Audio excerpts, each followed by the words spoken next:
అవినాష్ చెప్పాలి ఇప్పుడు సమాధానం.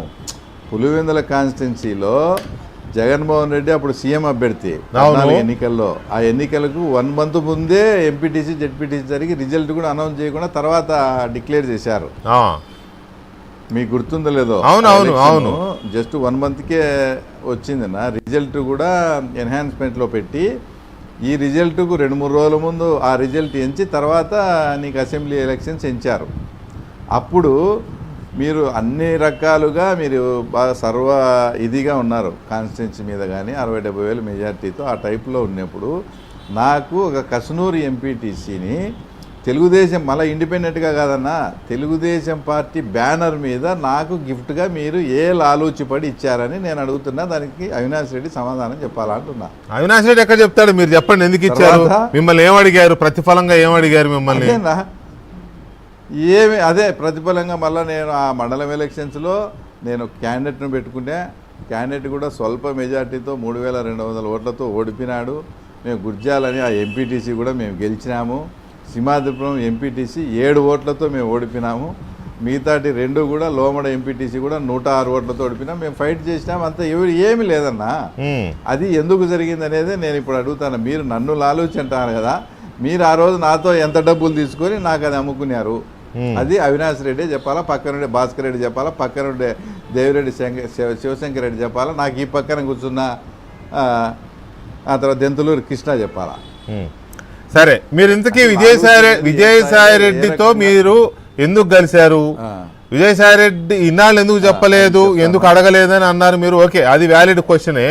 కానీ అసలు విజయసాయి రెడ్డిని మీరు కలిశారా? కలిస్తే ఎందుకు కలిశారు? అది కూడా చెప్తాను. అది కూడా విజయసాయి రెడ్డి గారిని కానీ బాలినేని శ్రీనివాసరెడ్డి అన్న అప్పుడు మంత్రిగా కూడా ఉన్నాడు. బాలినేని శ్రీనివాసరెడ్డి అన్నను కూడా అనేక సార్లు ఆయన మంత్రిగా ఉన్నప్పుడు కూడా వాళ్ళ ఇంట్లో కలిశాను నేను. నాకు ముందు నుంచి ఆయనతో స్నేహం ఉంది. తర్వాత మేడా రఘునాథ్ రెడ్డి నాకు బంధువు, వాళ్ళ ఎంపీ నా ఇప్పుడు.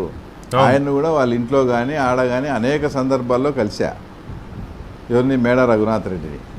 అలాగే ఇప్పుడు వాళ్ళ దాంట్లో నెంబర్ 2గా ఉండే మిథున్ రెడ్డి నెంబర్ 2 కదా మీకు. మిథున్ రెడ్డిని కూడా ఢిల్లీలో రమేష్ అన్న వాళ్ళ ఇంట్లో 2-3 సార్లు భోజనం టైంలో కలిశా.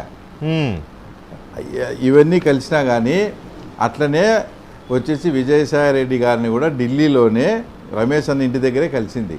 అప్పుడు ఇంకా ఈయన బీజేపీ లేకపోయినాడు రమేష్ అన్న, ఇంకా వాళ్ళు బీజేపీ వాళ్ళని ఏదో ఉన్నారు. ఆయన ఇండ్లు పార్లమెంటుకు దగ్గర కాబట్టి ఎవరినైనా భోజనానికి ఆహ్వానించడం ఇది నాకు కొంత బాగా ఇంట్రెస్ట్. ఆ భోజనం టైంలో అట్లా గెలిచినదే వీళ్ళందరినీ, రఘునాథ్ రెడ్డిని కానీ, తర్వాత మిథున్ రెడ్డిని కానీ, ఇంకోటి కానీ, వీళ్ళందరినీ బాలేనన్నని కానీ అట్లా మామూలుగా కలిసిన. అది దాన్ని పెట్టుకొని ఇప్పుడు అసలు ఈ సందర్భము అది అనవసరము. ఇది ఆయనతో వాళ్ళు బాగున్నప్పుడు ఇదంతా బయట పెట్టలే. వాళ్ళు ఆయన విజయసాయిరెడ్డి దూరం అయినప్పుడు ఇప్పుడు చెప్తారు. నేను అనేది ఏంటంటే విజయసాయిరెడ్డి అన్నాను ఇమ్మను ఎందుకు కలిసినాడు, ఏం మాట్లాడినాడని. ఈయన ఏందేందో చెప్తే ఎట్లా? అది రొటీన్గా వీళ్ళందరినీ కలిసినట్టు జనరల్గా కలిసినాం. ఇంకోటి తర్వాత ఆయన 12 కోట్లకు ఏందో ఎమ్మెల్సీ అది ఇదని చెప్పాడు కదా.